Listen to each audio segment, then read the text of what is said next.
Good afternoon, everyone. It's quite an honor to be here today. Thank you, Sue, for inviting us to speak to the CIVICUS class of 2014.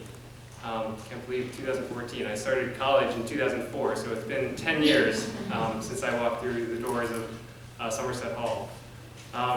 You know, you guys are going to be the next civic leaders of the society, for which we've been a part of for a while now. But you know, I know you guys will have to have the skill set to enter it, and the passion and the desire to make the world a better place. So over 10 years ago, while I was I guess between my summer before becoming a freshman, I got a faithful call from the one and only Dr. Sue Briggs. She explained to me the CIVICUS Living and Learning program. I thought it was a scam.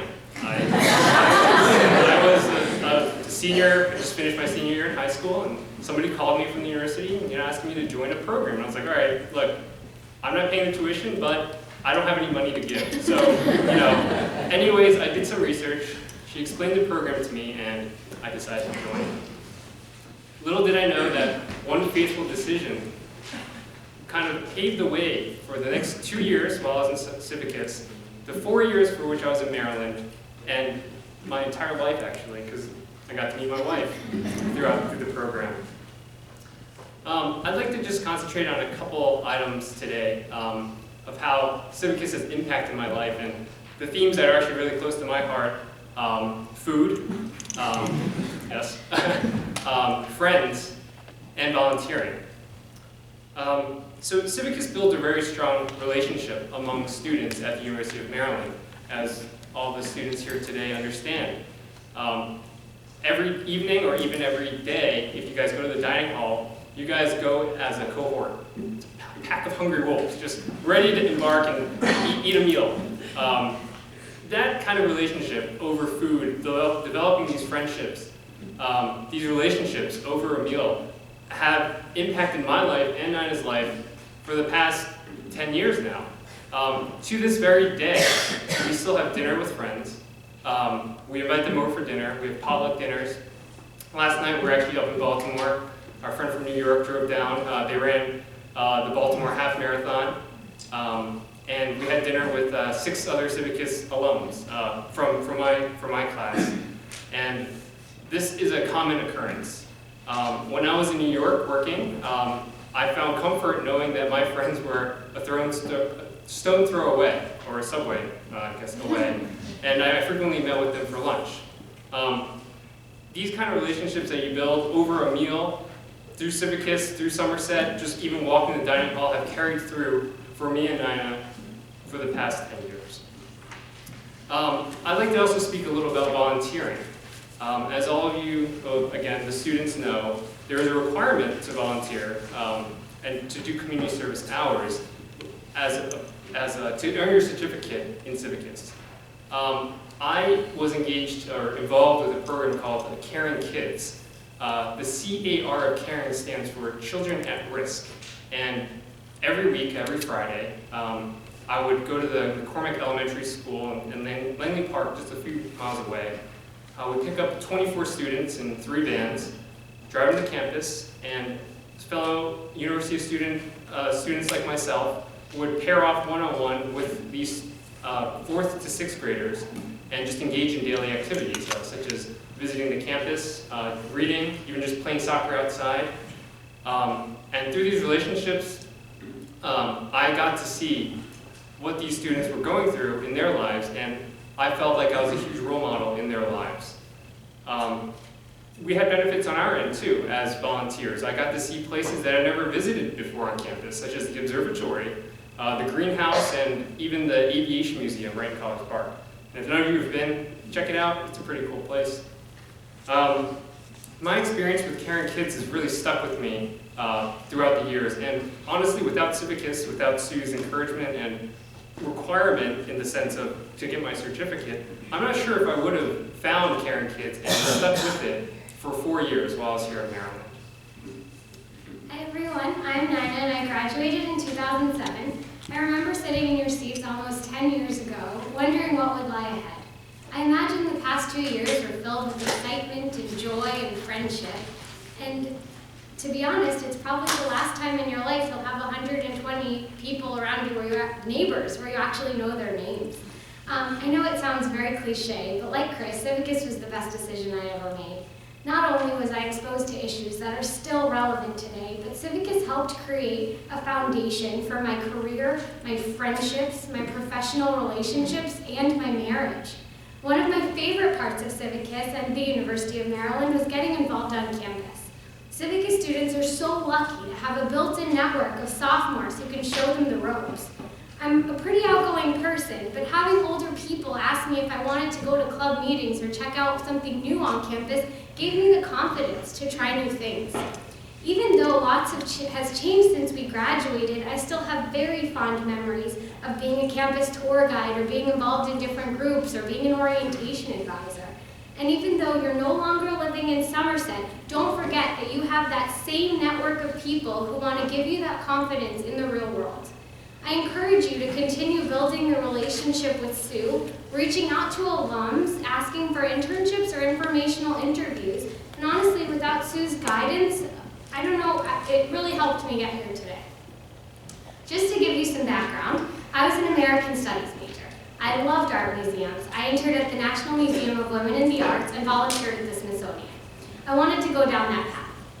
After Maryland, I worked in marketing for a year and then moved to New York to study art at Christie's Education. I also interned at Christie's, and the day before I started, 100 people got fired. So this was a rude awakening that this is going to be much harder than I thought. So throughout my time living in New York, I continued to explore other opportunities. I was so confused, I even studied for the LSAT, and if you know me, that is just not a very good thing. My dad's an entrepreneur, and my family and I were looking into some educational opportunities in India.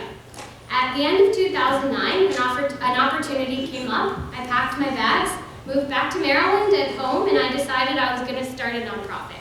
At the age of 25, I applied for a 501c3 tax-exempt status organization, and I figured I was somehow going to help connect communities globally through technology. The past 4 years have been a bit of a roller coaster, but I'm happy to say that we're now launching a program where we connect high school students to nonprofits around the globe for a virtual internship experience. In addition, I just started my master's degree at Georgetown in the Communication, Culture, and Technology program.